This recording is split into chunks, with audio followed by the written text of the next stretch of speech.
ಎಲ್ಲರಿಗೂ ನಮಸ್ಕಾರ. ಸ್ವಾಮಿ ವಿವೇಕಾನಂದರ ಜೀವನಕ್ಕೆ ನಿಮ್ಮೆಲ್ಲರಿಗೂ ಸ್ವಾಗತ. ನಾವು ಭಾಗ 1ರಲ್ಲಿ ಸ್ವಾಮಿ ವಿವೇಕಾನಂದರು ಎಲ್ಲಿ ಹುಟ್ಟಿದ್ರು, ಅವರು ಏನು ಮಾಡಿದ್ರು, ಅವರು ಹುಟ್ಟಿದ ಮೇಲೆ ಅವರ ಒಂದು ಬಾಲ್ಯ ಹೇಗಿತ್ತು, ಅದಾದಮೇಲೆ ಅವರ ರಾಮಕೃಷ್ಣರು ಮತ್ತು ಅವರ ಭೇಟಿ ಹೇಗಾಯಿತು, ಇದನ್ನೆಲ್ಲ ನಾವು ಹಿಂದಿನ ವಿಡಿಯೋದಲ್ಲಿ ನೋಡಿದ್ವಿ. ಈಗ ಅದರ ಮುಂದಿನ ಭಾಗವನ್ನು ಈ ವಿಡಿಯೋದಲ್ಲಿ ನೋಡೋಣ. ಎಲ್ಲರಿಗೂ ಮತ್ತೊಮ್ಮೆ ಸುಸ್ವಾಗತ. ಇದೆಲ್ಲ ಆದಮೇಲೆ ಒಂದಿನ ಸ್ವಾಮಿ ವಿವೇಕಾನಂದರು ಮತ್ತು ರಾಮಕೃಷ್ಣರು ಮಾತನಾಡುತ್ತಾ ಕುಳಿತಿರ್ತಾರೆ. ಆವಾಗ ರಾಮಕೃಷ್ಣರು ಸ್ವಾಮಿ ವಿವೇಕಾನಂದರಿಗೆ ಒಂದು ಮಾತು ಹೇಳ್ತಾರೆ. ನೀನು ನನ್ನ ಸಂದೇಶಗಳನ್ನು ಇಡೀ ಜಗಕ್ಕೆ, ಇಡೀ ಜನರ ಕಿವಿಗೆ ಮುಟ್ಟಿಸೋದಕ್ಕಂತಲೇ ಹುಟ್ಟಿ ಬಂದಿದ್ದೀಯಾ. ಇದನ್ನು ಯಾರ ಕೈಯಿಂದನೂ ತಡೆಯೋದಕ್ಕೆ ಸಾಧ್ಯ ಇಲ್ಲ ಅಂತ ರಾಮಕೃಷ್ಣರು ಹೇಳಿದಾಗ ಆವಾಗ ವಿವೇಕಾನಂದರು, ಈ ಕೆಲಸ ನನ್ನಿಂದ ಸಾಧ್ಯ ಇಲ್ಲ, ಇದನ್ನು ಮಾಡಲು ಬೇರೆ ಯಾರನ್ನಾದರೂ ನೋಡ್ಕೊಳ್ಳಿ, ನನ್ನ ಕೈಲಿ ಇದು ಸಾಧ್ಯ ಇಲ್ಲ ಅಂತ ಹೇಳ್ತಾರೆ. ಆದರೆ ಆಗ ರಾಮಕೃಷ್ಣರು ಹೇಳ್ತಾರೆ, ನೀನು ಮಾಡದೇ ಇದ್ರೆ ಏನು, ನಿನ್ನ ರಕ್ತದ ಕಣವು ಕೂಡ ಈ ಕೆಲಸ ಮಾಡುತ್ತೆ. ನಿನ್ನ ಜೀವನನೇ ಇದಕ್ಕೆ ಮುಡಿಪಾಗಿ ಇಡುವಂಥ ಒಂದು ಸಂದರ್ಭ ಬರುತ್ತೆ.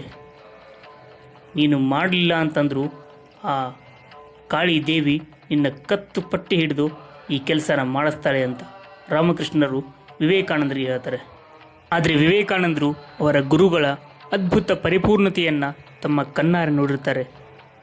ಅದೇ ಅವರನ್ನು ಅವರೊಟ್ಟಿಗೆ ಹಿಡಿದಿಟ್ಟಿರುತ್ತೆ. ಆದರೆ ಇಷ್ಟೆಲ್ಲ ಆದರೂ ಕೂಡ ಸ್ವಾಮಿ ವಿವೇಕಾನಂದರಿಗೆ ರಾಮಕೃಷ್ಣರ ಅದ್ಭುತ ಶಕ್ತಿಯ ಅವ್ರ ತಲೆಗೆ ಹೋಗ್ತಾ ಇರಲಿಲ್ಲ. ಆದರೆ ಕೊನೆಗೊಂದಿನ ಆ ದಿನ ಬಂದೇ ಬಿಡ್ತು. ಯಾವಾಗ ರಾಮಕೃಷ್ಣರ ಜೊತೆ ಹೆಣಗಾಡೋದನ್ನು ಬಿಟ್ಟರು, ಆವಾಗ ರಾಮಕೃಷ್ಣರನ್ನು ಒಪ್ಪಿಕೊಂಡು ಅವರ ಕಾಲಿಗೆ ಶರಣಾಗಬೇಕಾದಂಥ ಪರಿಸ್ಥಿತಿ ಬಂತು. ಆದರೆ ಅಷ್ಟೊತ್ತಿಗಾಗಿಲೇ ರಾಮಕೃಷ್ಣರ ಒಂದು ಆರೋಗ್ಯ ತುಂಬಾ ಹದಗೆಟ್ಟಿತ್ತು. ಅದಕ್ಕಾಗಿಯೇ ರಾಮಕೃಷ್ಣರು ಇವರನ್ನೆಲ್ಲ ಬಿಟ್ಟು ಇಹಲೋಕಕ್ಕೆ ಹೋಗಬೇಕಾದಂಥ ಪರಿಸ್ಥಿತಿ ಬಂತು. ಆಗ ವಿವೇಕಾನಂದರಿಗೆ ಕೇವಲ 16 ವರ್ಷ, ಇನ್ನುಳಿದವರಿಗೆ ಅವರಿಗಿಂತ ಚಿಕ್ಕವರು, ಇನ್ನೊಂದು ಸ್ವಲ್ಪ ಜನ ಮಾತ್ರ ಅವರಿಗಿಂತ ದೊಡ್ಡವರು. ತಮ್ಮ ಗುರುದೇವ ಇಹಲೋಕವನ್ನು ತ್ಯಜಿಸಿದಾಗ ಇವರು ಉಳಿದವರು ಕೇವಲ 12 ಜನ ಮಾತ್ರ. ಆದರೆ ಇವರೆಲ್ಲರ ಸೇರಿ ರಾಮಕೃಷ್ಣರ ಒಂದು ಸಂದೇಶಗಳನ್ನು ಇಡೀ ಜಗಕ್ಕೆ ಮುಟ್ಟಿಸುವಂಥ ಒಂದು ಪಣ ತೊಟ್ಟಿದ್ರು. ಹಿಂದೂಗಳ ಅಧ್ಯಾತ್ಮ, ಬೌದ್ಧರ ಕಾರುಣ್ಯ, ಕ್ರೈಸ್ತರ ಸೇವಾ ಮನೋಭಾವ ಮತ್ತು ಮಹಮ್ಮದೀಯರ ಪ್ರಾರ್ಥನೆ, ಇವೆಲ್ಲವನ್ನು ಮಿಳಿತವಾಗಿರುವಂಥ ಧರ್ಮವನ್ನು ಜನರ ಕಿವಿಗೆ ಮುಟ್ಟಿಸಬೇಕೆಂಬ ಪಣ ತೊಟ್ಟಿದ್ರು. ಆದರೆ ಹುಚ್ಚು ಹುಡುಗರ ಆಲೋಚನೆಗಳನ್ನು ಯಾರು ತಾನೇ ಕೇಳ್ತಾರೆ? ಅದು ನಮ್ಮ ಭಾರತದಲ್ಲಂತೂ ಹುಚ್ಚು ಹುಡುಗರ ಒಂದು ಮಾತುಗಳಂದರೆ ಕಸಕ್ ಸಮಾನದಂಗೆ. ಒಂದು ನಿಮಿಷ ಯೋಚನೆ ಮಾಡಿ, ಒಂದು 10-12 ಜನ ಹುಡುಗರು ದೊಡ್ಡ ದೊಡ್ಡ ಹಿರಿಯರಿಗೆ ಅಸಾಧ್ಯ ಆದರ್ಶಗಳನ್ನ ಹೇಳ್ತಾ ನಮ್ಮ ಬದುಕನ್ನು ಇದಕ್ಕೆ ಮೀಸಲಾಗಿ ಇಡುತ್ತೇವೆ ಅಂತ ಹೇಳ್ತಾ ಇದ್ದಾರೆ. ಆದರೆ ಇವರನ್ನು ಮೊಳಕೆಯಲ್ಲೇ ಹೊಸಗಾಕೋಕ್ಕೆ ಹಲವಾರು ಸಂಘ ಸಂಸ್ಥೆಗಳು ಕಾದು ನಿಂತಿವೆ. ಹೀಗೆ ಹೊರಡಿತು ಹುಡುಗರ ದಂಡು. ಎಲ್ಲರೂ ಕೂಡ ಇವರನ್ನು ನೋಡಿ ಹೀಯಾಳಿಸೋರೆ, ಎಲ್ಲರೂ ಕೂಡ ಇವರನ್ನು ನೋಡಿ ನಗೋರೆ. ಎಲ್ಲಿ ಹೋದರೂ ಕೂಡ ಇವರಿಗೆ ಸಿಕ್ಕಿದ್ದು ಇಡೀ ಶಾಪ, ಬಾಯಿ ತುಂಬ ಬೈಗುಳ. ಅವಾಗವಾಗ ಹೊಟ್ಟೆ ತುಂಬಿಸಿಕೊಳ್ಳೋಕ್ಕಾಗಿ ಭಿಕ್ಷೆ ಬಿಡೋದಂತ ಇದ್ದೇ ಇತ್ತು. ತುಂಬ ಕಡಿಮೆ ಬಾಡಿಗೆ ಅನ್ನೋ ಒಂದೇ ಒಂದು ಕಾರಣಕ್ಕಾಗಿ ಇವರಿಗೆ ಒಂದು ಹಾವು ಚೇಳುಗಳು ವಾಸ ಮಾಡುತ್ತಿರುವಂಥ ಒಂದು ಜಾಗ ಇವರಿಗೆ ವಾಸಕ್ಕೆ ಸಿಗುತ್ತೆ. ಅಲ್ಲಿ ಸೂರ್ಯನೂ ಬರ ಇರಲಿಲ್ಲ, ಆದರೆ ಹೊಟ್ಟೆಗೆ ಇಡೀ ಅನ್ನ ಉಪ್ಪಿಗೆ ಬರ ಬಿದ್ದಿತು. ಹಲವಾರು ದಿನಗಳ ಕಾಲ ಇವರ ಊಟ ಏನು? ಇಡೀ ಅನ್ನ, ಉಪ್ಪು ಮತ್ತು ಬೇಯಿಸಿದ ಬೇವಿದೆಲೆಗಳು. ಇದೇ ಇವರ ಹಲವಾರು ತಿಂಗಳ ಊಟ ಆಗಿತ್ತು. ಈ ಕಡೆ ವಿವೇಕಾನಂದರಿಗೆ ದುರ್ಭಿಕ್ಷೆಯಲ್ಲಿ ಅಧಿಕ ಮಾಸ, ಈ ಕಡೆ ತಮ್ಮ ತಾಯಿ ತಮ್ಮಂದಿರು ಹಸಿದು ಸಾಯೋದನ್ನು ನೋಡಬೇಕಾಗಿತ್ತು. ಇನ್ನೊಂದು ಕಡೆ ಈ ದೇಶದ ಭವಿಷ್ಯವನ್ನು ಬದಲಿಸುತ್ತೆ ಎನ್ನುವಂಥ ಒಂದಷ್ಟು ತಮ್ಮ ಗುರುಗಳ ಆದೇಶಗಳನ್ನು ಜನರ ಕಿವಿಗೆ ಮುಟ್ಟಿಸಬೇಕೆಂಬ ಕಲ್ಪನೆಯಲ್ಲಿ ಮುಳುಗಿದರು. ಒಂದು ದಡ ತೀರಿಸಬೇಕಂತ ಇವರು ಪಣ ತೊಟ್ಟಿದ್ರು. ವಿವೇಕಾನಂದರು ರಾಮಕೃಷ್ಣರ ಪರಿಪೂರ್ಣತೆ ಜೀವನವನ್ನು ತಮ್ಮ ಕಣ್ಣಾರೆ ನೋಡಿದರೂ ಕೂಡ ಇವರಿಗೆ ತಮ್ಮ ಜೀವನದಲ್ಲಿ ಏನೂ ಕೂಡ ಸಾಧಿಸಲು ಸಾಧ್ಯವಾಗುತ್ತಿಲ್ಲ ಎನ್ನುವ ಒಂದು ಕೊರಗು ಇವರನ್ನು ಕಾಡ್ತಿತ್ತು. ರಾಮಕೃಷ್ಣರು ಯಾವಾಗಲೂ ಒಂದು ಮಾತು ಹೇಳ್ತಾ ಇದ್ದರಂತೆ ಸ್ವಾಮಿ ವಿವೇಕಾನಂದರಿಗೆ, ನರೇನ್, ನೀನೊಬ್ಬ ಧೀರ, ನಿನ್ನನ್ನು ಹೆದರಿಸುವ ಶಕ್ತಿ ಯಾರಿಗೂ ಇಲ್ಲ.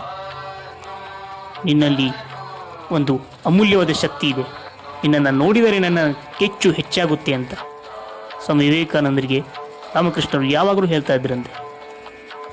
ಅಲ್ಲಿಂದ ಶುರುವಾಯಿತು ಸ್ವಾಮಿ ವಿವೇಕಾನಂದರ ಪಾರಿವ್ರಾಜಕ ಸಮಯ. ಕನ್ಯಾಕುಮಾರಿಯಿಂದ ಹಿಮಾಚಲ ಪ್ರದೇಶದವರೆಗೆ, ಈ ಕಡೆ ಸಿಂಧೂ ನದಿಯಿಂದ ಬ್ರಹ್ಮಪುತ್ರದವರೆಗೆ. ಈ ಸಮಯದಲ್ಲಿ ಸ್ವಾಮಿ ವಿವೇಕಾನಂದರು ಅದೆಷ್ಟೋ ಸಲ ಹಸಿವಿನಿಂದ, ಸಾವಿನ ದವಡೆಯಿಂದ ಪಾರಾಗಿ ಬಂದ ದಿನಗಳು ಅವರಿಗೆ ಗೊತ್ತು. ಆದರೆ ವಿವೇಕಾನಂದರು ಎಷ್ಟೋ ಬಡವರ ಕೈಯಲ್ಲಿ ತಂಗಳನ್ನು ತಿಂದು ಒಂದು ಮರದ ಪಕ್ಕ ಮಲಗಿಕೊಂಡಿರುವುದು ಎಷ್ಟು ಸತ್ಯನೋ, ಅದೇ ರೀತಿ ದೊಡ್ಡ ದೊಡ್ಡ ರಾಜರ ಅರಮನೆಯಲ್ಲಿ ದಾಸಿಯರು ರಾತ್ರಿ ಪೂರ್ತಿ ಗಾಳಿ ಬೀಸ್ತಾ ಆರಾಮಾಗಿ ಹಾಯಾಗಿ ಮಲ್ಕೊಂಡು ನಿದ್ದೆ ಮಾಡಿರುವಂಥದ್ದು ಕೂಡ ಅಷ್ಟೇ ಸತ್ಯ ಅಂತ ಸ್ವಾಮಿ ವಿವೇಕಾನಂದರೇ ಹೇಳಿದ್ದಾರೆ. ಈ ಸಮಯದಲ್ಲಿ ಸ್ವಾಮಿ ವಿವೇಕಾನಂದರು ಒಂದು ಕಡೆ ಓದಿದ್ರು. ಅಲ್ಲಿ ತುಂಬ ಜನ ಸಾಹುಕಾರರು, ರಾಜರು, ಬಡವರು, ಮಕ್ಕಳು ಎಲ್ಲರೂ ಬಂದು ಇವರ ಸಂದೇಶಗಳನ್ನು ಕೇಳಿ ಹೋಗ್ತಾ ಇದ್ರಂತೆ. ಆದರೆ 3 ದಿನಗಳ ಕಾಲ ಉಪವಾಸದಿಂದ ಇದ್ದರೂ ಕೂಡ ಇವರು ಏನಾದ್ರು ತಿಂದಿದ್ದಾರೋ ಏನಾದ್ರು ಕುಡಿದಿದ್ದಾರೋ ಅಂತ ವಿಚಾರಿಸಲಿಲ್ಲ. ಆದರೆ 3ನೇ ದಿನ ರಾತ್ರಿ ಒಬ್ಬ ದಲಿತ ಧರ್ಮದ ಒಬ್ಬ ಯುವಕ ಬಂದು ಸ್ವಾಮಿ ವಿವೇಕಾನಂದರನ್ನ ಕೇಳ್ತಾರಂತೆ, ಸ್ವಾಮೀಜಿ, ನಾನು 3 ದಿನದಿಂದ ನಿಮ್ಮನ್ನು ನೋಡ್ತಾ ಇದ್ದೀನಿ, ನೀವು ಏನು ತಿಂದಿಲ್ಲ, ಏನು ಕುಡಿದಿಲ್ಲ ಅಂತ ಕರುಣೆಯಿಂದ ಕೇಳ್ತಾನಂತೆ. ಆಗ ಸ್ವಾಮಿ ವಿವೇಕಾನಂದರು ಹೇಳ್ತಾರೆ, ನೀನು ನನಗೆ ತಿನ್ನಲು ಏನಾದರೂ ಕೊಡ್ತೀಯಾ ಅಂತ ಕೇಳಿದಾಗ ಅವನು ಒಂದು ತಕ್ಷಣ ಕೂಡ ಯೋಚನೆ ಮಾಡದೆ, ಎಲ್ಲಿ ನಮ್ಮ ರಾಜರು ನಮ್ಮ ಜನರು ನನ್ನ ಊರಿಂದ ಹೊರ ಹಾಕ್ತಾರೆ ಅನ್ನೋ ಒಂದು ಯೋಚನೆಯೂ ಕೂಡ ಮಾಡದೆ ಓಡೋಡು ಹೋಗಿ ಅನ್ನ ತಂದು ಸ್ವಾಮಿ ವಿವೇಕಾನಂದರಿಗೆ ಕೊಡ್ತಾನಂತೆ. ಆಗ ಸ್ವಾಮಿ ವಿವೇಕಾನಂದರು ಅಂದ್ಕೊಳ್ತಾರೆ, ನಮ್ಮ ದೇಶದಲ್ಲಿ ಅದೆಷ್ಟೋ ಜನ ಇಂಥ ಹೃದಯವಂತರು ಎಲ್ಲೋ ಗುಡಿಸಲಲ್ಲಿ ವಾಸವಾಗಿದ್ದಾರಲ್ಲ, ನಾವು ಇಂಥವರಿಗೆ ದಲಿತರು, ಅಸ್ಪೃಶ್ಯರು ಅಂತ ಕರಿತೀವಲ್ಲ. ಸ್ವಾಮಿ ವಿವೇಕಾನಂದರ ಸಂದೇಶಗಳ ಸಂಪೂರ್ಣ ಜವಾಬ್ದಾರಿ ಇದೇ ಆಗಿತ್ತು. ಇಂಥ ಜನರನ್ನು ಬಡಿದೆಬ್ಬಿಸುವುದು, ಇಂಥ ಜನರಲ್ಲಿ ಶಕ್ತಿವಂತ ಒಂದು ಮಾತುಗಳನ್ನ ಹೇಳಿ ಇಂಥ ಜನರಿಗೆ ಸ್ಫೂರ್ತಿ ತುಂಬುವುದು, ಇದೇ ಇವರ ಜೀವನದ ಗುರಿಯಾಗಿತ್ತು. ಅವಾಗ ಸ್ವಾಮಿ ವಿವೇಕಾನಂದರು ಅಂದ್ಕೊಂಡು, ನಾನು ಇಲ್ಲೇ ಉಳಿದ್ರೆ ಇದನ್ನೆಲ್ಲ ಸಾಧಿಸೋದಕ್ಕೆ ಸಾಧ್ಯನೇ ಇಲ್ಲ, ಅದಕ್ಕೋಸ್ಕರ ನಾನು ಹೊರದೇಶಕ್ಕೆ ಹೋಗಲೇಬೇಕು ಅಂತ ಪಣ ತೊಟ್ಟು, ಆವಾಗ ಕೇತ್ರಿಯ ಮಹಾರಾಜ ಮತ್ತು ಮೈಸೂರಿನ ಮಹಾರಾಜ ಮತ್ತು ಇನ್ನಿತರ ರಾಜರನ್ನು ಭೇಟಿಯಾಗಿ ಅವರಿಂದ ಸಹಾಯ ಪಡೆದುಕೊಂಡು ಅಮೆರಿಕಕ್ಕೆ ಹೋಗಲು ಸಿದ್ಧತೆಯನ್ನು ನಡೆಸ್ತಾರೆ. ಆವಾಗ ಇವರಿಗೆ ಸಂಪೂರ್ಣವಾಗಿ ಬೆಂಬಲವಾಗಿ ನಿಂತಿದ್ದು ಇವರ ಸ್ನೇಹಿತರು. ಅದರಲ್ಲಿ ಅರಸಿಂಗ ಪೆರುಮಾಳ್ ಎಂಬ ಸ್ನೇಹಿತ ಇವರಿಗೆ ತುಂಬಾ ಸಹಾಯ ಮಾಡ್ತಾರೆ. ವಿವೇಕಾನಂದರು ಹೊರದೇಶಕ್ಕೆ ಹೋಗ್ತಾರೆ ಅಂದ ಕೂಡಲೇ ಇವರು ಮನೆ ಮನೆಗೂ ಹೋಗಿ ಭಿಕ್ಷೆ ಬೇಡಿ ದುಡ್ಡನ್ನ ತಂದು ವಿವೇಕಾನಂದರಿಗೆ ಕೊಡ್ತಾರಂತೆ. ಅದರಿಂದ ವಿವೇಕಾನಂದರು ಹೊರದೇಶಕ್ಕೆ ಹೋಗಲು ಬಹುದೊಡ್ಡ ಪಾತ್ರವಾಗಿ ಈ ಅಳಸಿಂಗ ಪೆರುಮಾಳ್ ಅವರು ನಿಂತಿದ್ದಾರೆ. ಇವರೆಲ್ಲರ ಬೆಂಬಲದಿಂದ ವಿವೇಕಾನಂದರು ಅಮೆರಿಕಕ್ಕೆ ಹೋಗಲು ಸಿದ್ಧರಾಗುತ್ತಾರೆ. ಮೊಟ್ಟ ಮೊದಲನೇ ಬಾರಿಗೆ ಹಿಂದೂ ಸನ್ಯಾಸಿಯೊಬ್ಬರು ಪಾಶ್ಚಾತ್ಯ ದೇಶಗಳಿಗೆ ಹೋಗಲು ತಯಾರಾಗಿ ನಿಂತಿದ್ದಾರೆ. ಅದರಂತೆ ವಿವೇಕಾನಂದರು 1893 ಮೇ 31ರಂದು ಬಾಂಬೆಯಿಂದ ಹೊರಟಿರುವಂಥ ಒಂದು ಹಡಗಿನಲ್ಲಿ ಪ್ರಯಾಣವನ್ನು ಅಮೆರಿಕಾದ ಕಡೆಗೆ ಬೆಳೆಸ್ತಾರೆ. ಮತ್ತು ಅಮೆರಿಕಕ್ಕೆ ಹೋಗಿ ತಲುಪಿದ ನಂತರ ಇವರ ಜೀವನದ ಮತ್ತೊಂದು ಭಾಗ ಶುರುವಾಗುತ್ತೆ. ಅಲ್ಲಿ ಅವರು ಎಷ್ಟು ಕಷ್ಟಪಟ್ಟರು ಅಂದರೆ, ಅವರು ಒಂದು ಕಡೆ ಹೇಳ್ತಾರೆ, ನನಗೆ ಬಂದ ಕಷ್ಟಗಳು ಒಬ್ಬ ಹಿಂದೂ ಸನ್ಯಾಸಿಗೆ ಬಂದಿದ್ದರೆ ಅವನು ಬದುಕ್ತಾನೆ ಇರಲಿಲ್ಲ ಅಂತ ಹೇಳುವಷ್ಟು ಮಟ್ಟಿಗೆ ಅವರು ಕಷ್ಟನ ಅನುಭವಿಸ್ತಾರಂತೆ. ಅಮೇರಿಕಾ ದೇಶದಲ್ಲಿ ಪ್ರತಿಯೊಂದಕ್ಕೂ ತಗಲ್ತಾ ಇರೋ ವೆಚ್ಚದಿಂದ ಸ್ವಾಮಿ ವಿವೇಕಾನಂದರಿಗೆ ಹೆದರಿಕೆ ಆಗ್ತಾ ಇತ್ತಂತೆ. ಸಾಮಾನ್ಯವಾಗಿ ದಿನಕ್ಕೆ 1 ಪೌಂಡ್ನಷ್ಟರಾದರೂ ಅವರು ಖರ್ಚು ಮಾಡಲೇಬೇಕಾಗಿತ್ತು. ದಿನೇ ದಿನೇ ಅವರ ಹಣದ ಉಬ್ಬರ ಕಡಿಮೆ ಆಗ್ತಾ ಬರ್ತಾ ಇತ್ತು. ಇದೇ ರೀತಿ ಆದರೆ ನನ್ನ ಮುಂದಿನ ಜೀವನ ಹೇಗೆ ಈ ಅಮೆರಿಕಾದಲ್ಲಿ ಅಂತ ಯೋಚನೆಗೆ ಒಳಗಾದರು. ಹೋಗುವ ಮುನ್ನ ಕಟ್ಟಿರುವಂಥ ಎಲ್ಲ ಕನಸುಗಳು ನಿಧಾನವಾಗಿ ಕರಗಿ ಹೋಗ್ತಾ ಇತ್ತು. ಈಗ ಅವರು ಪ್ರತಿಕ್ಷಣ ಅಸಾಧ್ಯತೆಗಳ ಎದುರಿಗೆ ಹೋರಾಡಬೇಕಾಗಿದೆ. ಭಾರತಕ್ಕೆ ವಾಪಸ್ ಬಂದರೆ ಹೇಗೆ ಅಂತ ಕನಿಷ್ಠ 100 ಬಾರಿ ಆದರೂ ವಿವೇಕಾನಂದರಿಗೆ ಆಲೋಚನೆ ಬರ್ತಾ ಇದ್ದಂತೆ. ಆದರೆ ಅವರ ನಿರ್ಧಾರ ಗಟ್ಟಿಯಾಗಿತ್ತು. ಮುಖ್ಯವಾಗಿ ಅವರಿಗೆ ಮೇಲಿನಿಂದ ಆದೇಶವಾಗಿದೆ. ಅವರ ಕಣ್ಣುಗಳು ಕುರುಡಾಗಿ ಈಗ ಅವರಿಗೆ ಯಾವುದೇ ದಾರಿ ಕಾಣದಿರಬಹುದು, ಆದರೆ ಆ ದೇವರು ಎಲ್ಲವನ್ನು ನೋಡ್ತಾ ಇದ್ದಾರೆ ಅಂತ ಇವರು ಮನಸ್ಸಿನಲ್ಲಿ ಅಂದುಕೊಂಡು ಶಾಂತವಾಗ್ತಾ ಇದ್ರಂತೆ. ಹೊರೆಯೋ ಚಳಿ ಮತ್ತು ಅವರ ವಿಚಿತ್ರ ವೇಷಭೂಷಣಗಳಿಂದ ಆಗುವಂಥ ಅವಮಾನ ಇವೆಲ್ಲದರ ಎದುರು ಇವರು ಹೋರಾಡಬೇಕಾಗಿದೆ. ಒಂದಲ್ಲ ಎರಡಲ್ಲ, ಸುಮಾರು 12 ವರ್ಷಗಳ ಕಾಲ ಇವರ ಭಾರವಾದ ಹೃದಯವನ್ನು ಹೊತ್ತಿಕೊಂಡು ಅಮೆರಿಕದ ತುಂಬ ತಿರುಗಾಡಿದ್ದಾರೆ. ಶ್ರೀಮಂತರು, ದೊಡ್ಡ ಮನುಷ್ಯರು ಅನ್ನೋರ ಮನೆಗೂ ಇವರು ತಿರುಗಾಡಿದ್ದಾರೆ. ಈ ಕಡೆ ಪರಿಚಯ ಪತ್ರ ಇಲ್ಲ ಎಂಬ ಒಂದೇ ಒಂದು ಕಾರಣದಿಂದ ಇವರನ್ನು ವಿಶ್ವಧರ್ಮ ಸಮ್ಮೇಳನದಲ್ಲಿ ಭಾಗವಹಿಸುವುದಕ್ಕೆ ಬಿಡುತ್ತಿರಲಿಲ್ಲ. ಆದರೆ ಇವರ ಗುರುಗಳೇ ಇವರಿಗೆ ಒಂದು ದಾರಿಯನ್ನು ತೋರಿಸ್ತಾರೆ. ಒಂದ್ಸಲ ಇವರು ಒಂದು ಟ್ರೈನಲ್ಲಿ ಪ್ರಯಾಣ ಮಾಡುತ್ತಿರುವಾಗ ಒಬ್ಬರು ಮಹಿಳೆಯವರಿಗೆ ಭೇಟಿ ಆಗ್ತಾರಂತೆ. ಅವರ ಜೊತೆ ಇವರ ಕಷ್ಟಗಳನ್ನೆಲ್ಲ ಹೇಳಿಕೊಂಡಾಗ ಅವರು, ನಾನು ನಿಮಗೆ ಸಹಾಯ ಮಾಡ್ತೇನೆ, ನಮ್ಮ ಮನೆಗೆ ಬನ್ನಿ ಅಂತ ಕರೀತಾರಂತೆ. ಆವಾಗ ವಿವೇಕಾನಂದರು ಹಿಂದೆ ಮುಂದೇನು ಯೋಚನೆ ಮಾಡದೆ ಅವರ ಮನೆಗೆ ಹೋಗಿ ಇರ್ತಾರೆ. ಇವರು ವಾಸವಾಗಿದ್ದ ಮನೆಯ ಮುಂದೇನೆ ಒಬ್ಬರು ಪ್ರೊಫೆಸರ್ ಕೂಡ ವಾಸವಾಗಿರ್ತಾರೆ. ಒಂದು ದಿನ ಆ ಮಹಿಳೆ ಹೋಗಿ ಅವರ ಮನೆ ಮುಂದೆ ಇದ್ದಂಥ ಒಬ್ಬ ಪ್ರೊಫೆಸರ್ಗೆ ಈ ವಿವೇಕಾನಂದರ ಬಗ್ಗೆ ಹೇಳ್ತಾರಂತೆ. ನಮ್ಮ ಮನೆಗೆ ಒಬ್ಬ ಹಿಂದೂ ಸನ್ಯಾಸಿ ಬಂದಿದ್ದಾರೆ, ಅವರನ್ನು ನೋಡಿದರೆ ಮೈ ರೋಮಾಂಚನ ಆಗುತ್ತೆ. ಹಿಂದೆ ಎಲ್ಲೂ ಕೇಳದ ಸಂದೇಶಗಳನ್ನು ಇವರು ಹೇಳ್ತಾರೆ. ಇವ್ರ ಜೊತೆ ಮಾತಾಡ್ತಾ ಇದ್ದರೆ ಟೈಮ್ ಪಾಸ್ ಆಗೋದೇ ಗೊತ್ತಾಗಲ್ಲ ಅಂತ ಆ ಪ್ರೊಫೆಸರ್ಗೆ ಹೇಳಿದಾಗ ಪ್ರೊಫೆಸರು, ನೋಡಿ ಕರ್ಕೊಂಬನ್ನಿ ನಮ್ಮ ಮನೆಗೆ, ನಾನು ಅವ್ರ ಜೊತೆ ಮಾತಾಡ್ತೀನಿ ಅಂತ ಹೇಳ್ತಾರಂತೆ. ಆವಾಗ ವಿವೇಕಾನಂದರನ್ನ ಕರೆದುಕೊಂಡು ಆ ಮಹಿಳೆ ಅವರ ಮನೆಗೆ ಹೋಗ್ತಾಳಂತೆ. ಅರ್ಧ ಗಂಟೆ ಮಾತಾಡ್ತೀನಿ ಅಂದ ಪ್ರೊಫೆಸರು 1 ದಿನ ಆಯಿತು, 2 ದಿನ ಆಯಿತು, 10 ದಿನ ಆದರೂ ಕೂಡ ಅವ್ರ ಮಾತನ್ನು ಕೇಳ್ತಾನೆ ಇರ್ತಾರೆ. ಯಾಕಂದರೆ ಅವರ ಜೀವನದಲ್ಲಿಯೇ ಇಂತಹ ಒಂದು ವಿಚಾರಗಳನ್ನು ಅವರು ಕೇಳಿರಲಿಲ್ಲ. ಅಂಥ ಅದ್ಭುತ ವಿಚಾರಗಳನ್ನು ಸ್ವಾಮಿ ವಿವೇಕಾನಂದರು ಅವರಿಗೆ ಹೇಳ್ತಾರಂತೆ. ಒಂದಷ್ಟು ದಿನಗಳ ನಂತರ ಈ ಪ್ರೊಫೆಸರು ವಿಶ್ವಧರ್ಮದ ಸಮ್ಮೇಳನದ ಬಗ್ಗೆ ವಿವೇಕಾನಂದರಿಗೆ ಹೇಳ್ತಾರೆ. ಆಗ ವಿವೇಕಾನಂದರು, ನಾನು ಬಂದಿದ್ದೇ ಅದಕ್ಕೆ, ಆದರೆ ನನಗೆ ಪ್ರವೇಶ ಪತ್ರ ಇಲ್ಲ ಅಂತ ಆ ವಿಶ್ವಧರ್ಮ ಸಮ್ಮೇಳನದಲ್ಲಿ ನನಗೆ ಭಾಗವಹಿಸಲು ಬಿಡುತ್ತಿಲ್ಲ ಅಂತ ಹೇಳ್ತಾರೆ. ಏನು, ನಿಮಗೆ ಪ್ರವೇಶ ಪತ್ರವನ್ನು ಕೇಳ್ತಾರ? ನಿಮಗೆ ಪ್ರವೇಶ ಪತ್ರ ಕೇಳುವುದು ಒಂದೇ, ಆ ಸೂರ್ಯನಿಗೆ ಈ ಪ್ರಪಂಚಕ್ಕೆ ಬೆಳಕು ನೀಡಲು ಬರಲು ಪ್ರವೇಶ ಪತ್ರ ಕೇಳುವುದು ಒಂದೇ ಅಂತ ಪ್ರೊಫೆಸರ್ ವಿವೇಕಾನಂದರಿಗೆ ಹೇಳ್ತಾರಂತೆ. ನಾನು ಒಂದು ವಿಶ್ವವಿದ್ಯಾನಿಲಯದಲ್ಲಿ ಕೆಲಸ ಮಾಡುತ್ತೇನೆ, ನಾನೇ ನಿಮಗೊಂದು ಪ್ರವೇಶ ಪತ್ರವನ್ನು ಬರೆದು ಕೊಡುತ್ತೇನೆ, ಹೋಗಿ ನಿಮ್ಮ ಜ್ಞಾನವನ್ನು ನಮ್ಮ ದೇಶದ ಜನರಿಗೆ ಹಂಚಿ ಅಂತ ಲೆಟರನ್ನು ಬರೀತಾರೆ. ಆ ಲೆಟ್ರಲ್ಲಿ ಇದ್ದಂಥ ಒಂದೇ ಒಂದು ವಾಕ್ಯನ ನಾನು ಈ ವಿಡಿಯೋದಲ್ಲಿ ಹಂಚಿಕೊಳ್ತೇನೆ. Here is the monk from India who is more learned than all other American professors put together ಅಂತ ಒಂದೇ ಒಂದು ವಾಕ್ಯನ ಬರೆದು ಅದರ ಕೆಳಗೆ ಅವರ ಸೈನ್ ಹಾಕಿ ವಿವೇಕಾನಂದರ ಕೈಗೆ ಕೊಡ್ತಾರೆ. ವಿಶ್ವಧರ್ಮ ಸಮ್ಮೇಳನದ ಬೆಳಿಗ್ಗೆ ಇವರೆಲ್ಲರೂ ಕೂಡ ಆರ್ಟ್ ಪ್ಯಾಲೇಸ್ ಎಂಬ ಒಂದು ಸಭಾಂಗಣ ಕಟ್ಟಡದಲ್ಲಿ ಸೇರಿದರು. ಒಂದು ಅದ್ಧೂರಿ ಮೆರವಣಿಗೆಯಿಂದ, ವಿಜೃಂಭಣೆಯಿಂದ ಇವರೆಲ್ಲರನ್ನು ಆ ವೇದಿಕೆಗೆ ಕರೆತರಲಾಯಿತು.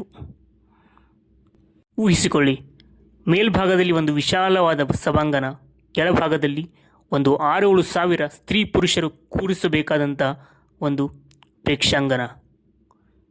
ಅಲ್ಲಿ ಹಲವಾರು ಬುದ್ಧಿವಂತರು ಆ ಸಭಾಂಗಣದಲ್ಲಿ ಭಾಗವಹಿಸಿದರು. ಅಲ್ಲಿ ನೆರೆದಿರುವವರು ದೇಶದ ಅತ್ಯುತ್ತಮ ಸಂಸ್ಕೃತಿಯ ಪ್ರತಿನಿಧಿಗಳು. ಅದರಲ್ಲಿ ಜೀವನದಲ್ಲಿ ಒಂದು ವಿಶಾಲವಾದ ಸಭಾಂಗಣದಲ್ಲಿ ಭಾಷಣ ಮಾಡಿರುವಂಥ ಸ್ವಾಮಿ ವಿವೇಕಾನಂದರು. ಒಂದು ಕಡೆ ಸಂಗೀತ, ಉತ್ಸವ ಇವೆಲ್ಲದರೊಂದಿಗೆ ವಿಜೃಂಭಣೆಯಿಂದ ಕಾರ್ಯಕ್ರಮ ನಡೆದಿತ್ತು. ಇದನ್ನೆಲ್ಲ ನೋಡಿ ಸ್ವಾಮಿ ವಿವೇಕಾನಂದರು ಎಷ್ಟು ಗಾಬರಿಗೊಂಡಿದ್ದರಂದರೆ, ಬೆಳಗಿನ ಅಧಿವೇಶನದಲ್ಲಿ ಇವರು ಬಾಯಿ ತೆರೆಯುವ ದುಸ್ಸಾಹಸಕ್ಕೆ ಕೈ ಹಾಕಲೇ ಇಲ್ಲ. ದೇಶದ ಧರ್ಮದ ಪ್ರಚಾರಕರು ಕೂಡ ಅವರವರ ತಯಾರಿಯಲ್ಲಿ ಬಂದಿದ್ದರು. ಆದರೆ ಸ್ವಾಮಿ ವಿವೇಕಾನಂದರು ಬರೀ ಕೈ ದಾಸರು. ಆದರೂ ಕೂಡ ಮನಸ್ಸಲ್ಲೇ ವಾಗ್ದೇವಿಗೆ ನಮಸ್ಕರಿಸಿ ಭಾಷಣಕ್ಕೆ ಎದ್ದು ನಿಂತರು.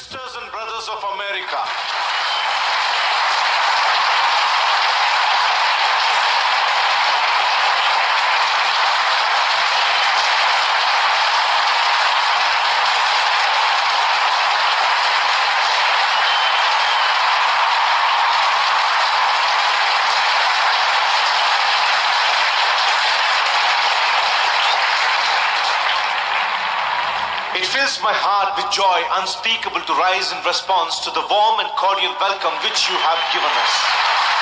ಈ ಭಾಷಣ ಮುಗಿದ ಮೇಲೆ ಅಮೆರಿಕದ ಎಲ್ಲ ಪತ್ರಿಕೆಯಲ್ಲೂ ಕೂಡ ಇಡೀ ವಿಶ್ವಧರ್ಮ ಸಮ್ಮೇಳನದಲ್ಲಿ ವಿವೇಕಾನಂದರ ಭಾಷಣವೇ ಅತ್ಯುತ್ತಮ ಭಾಷಣವೆಂದು ಬರೆದಿದ್ದರು.